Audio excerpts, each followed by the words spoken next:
Good morning! Welcome back to my channel. At ang gagawin natin ngayon ay puto cheese with salted egg. Start na po tayo. Ito po yung ating 2 cups all-purpose flour. Ilagay po natin yung 1 cup sugar. Pwede po kayong magbawas sa sugar. Pwedeng kalahati lang yan or pwede ring 3/4 cup. So, depende sa inyo kung ayaw nyo ng maraming sugar. Then, maglalagay tayo ng 2 cups ng water. Water po yung gamit natin ngayon, hindi gatas. Kasi alam mo kung bakit, naubusan na tayo ng gatas. Pero, kung ikaw po may available kang gatas dyan, pwedeng-pwede mong gamitin yun. So, this time, ang gagamitin nating gatas ay powder. Kasi naubusan tayo ng iba. Maglalagay na po ako ng 2 tablespoon na baking powder. Ayan, 2.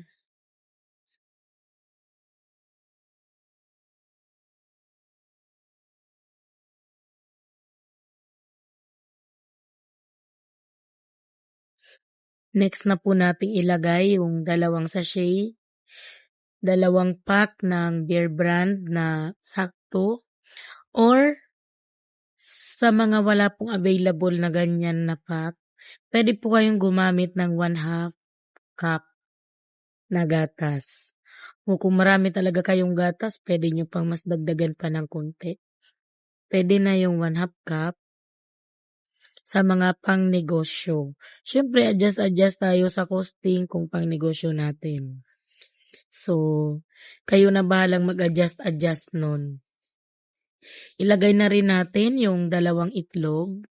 2 large egg po yan. Tag 7 pesos ang isa.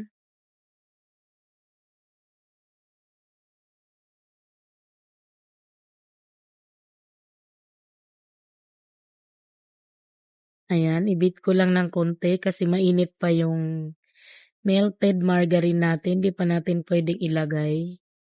Kasi kakalabas lang sa microwave. So, dahan-dahan lang po ang paghalo ko niyan. Mukha lang mabilis kasi binilisan ko yung speed ng video.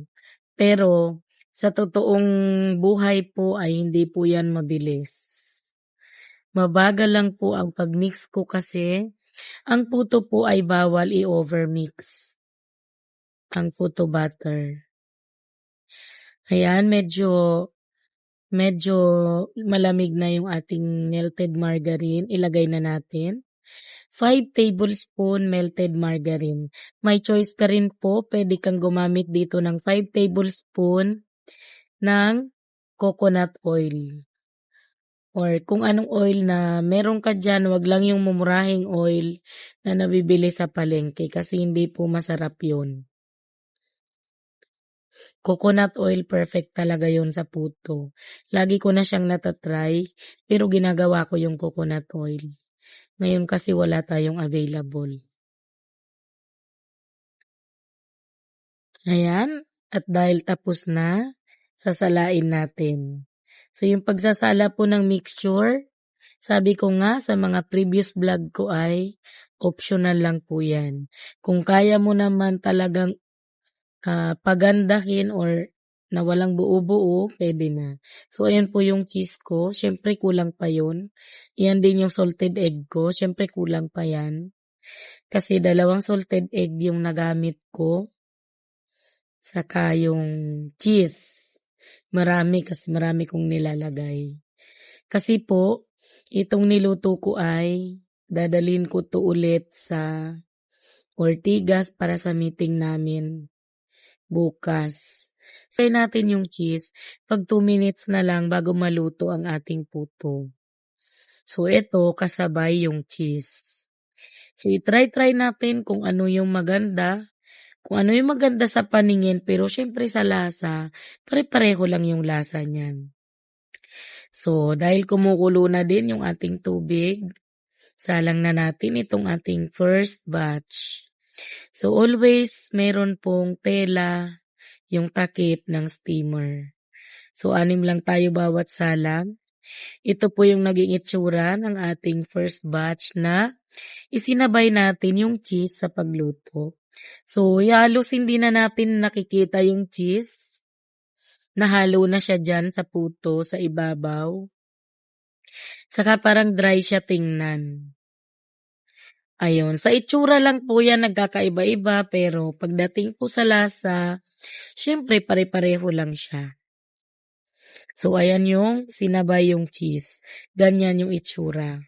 So, ito naman pong pangalawa natin ay nasa kalahatian ng cooking time, 5 minutes, bago natin ilalagay itong cheese. Ayan, ang cheese natin.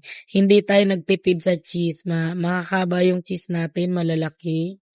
At kung magtatanong po kayo sa brand ng cheese ko ay, ano yan, Queso. Tama ba? Queso babasa doon? Basta Queso. Hindi yan ngayon Edin. Pero sa tingin ko parang pareho lang sila ng Queso sa ng Edin. So, ayan. Takpan natin ng 3 minutes.